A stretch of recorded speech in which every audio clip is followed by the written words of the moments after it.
আগের দিন রাত্রি থেকেই প্ল্যানিং ছিল সকালে ঠিক কখন উঠলে সব কিছু অ্যারেঞ্জমেন্ট সুন্দর করে করতে পারবো।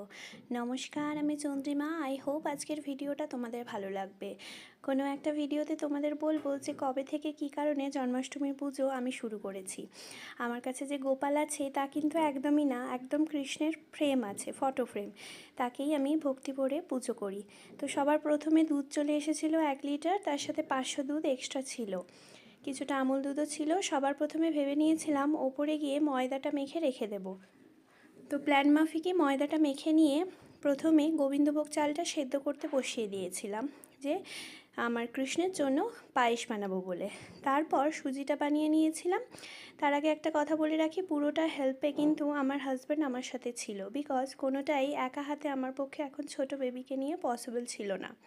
তো আজকের সকালটা ও মোটামুটি আমাকে অনেকটা সময় দিয়েছিল যাতে সুন্দর করে আমি কৃষ্ণের ভোগের আয়োজন করতে পারি। পায়েসে অনেকটা বেশ আমন্ড, কাজু আর কিশমিশ ভেজে দিয়ে দিয়েছিলাম, আর কিছুটা পোলাওয়ের জন্য আর সুজির জন্য রাখা ছিল। এরপর ডান দিকে শুরু হয়ে গেছিলো একদম নিরামিষ আলুর দম আর পোলাওয়ের প্রিপারেশন। পোলাওয়ের জন্য গোবিন্দভোগ চালটাকে হলুদ আর যেভাবে ঘি দিয়ে ম্যারিনেট করে রাখতে হয়, কিছুটা আদা দিয়ে ওভাবে রেখে দিয়েছিলাম। সুন্দর কষে আলুর দমের মশলাটা সুন্দর করে কষানো শুরু হয়ে গেছিলো। এরপর যখন দেখলাম পায়েস রেডি হয়ে গেছে, এক সাইড আমার ক্ষীরও রেডি, পুর ভরে লুচি বানাবো বলে রেডি করতে শুরু করে দিয়েছিলাম। রাধাবল্লভী বা ডালপুরি করলে যেরকম পুর করে সেই পুর দিয়েছিলাম ভেতরে। এরপর ঘিয়ে সুন্দর করে পোলাওয়ের জন্য গোবিন্দভোগ চালটাকে ভেজে নিচ্ছিলাম।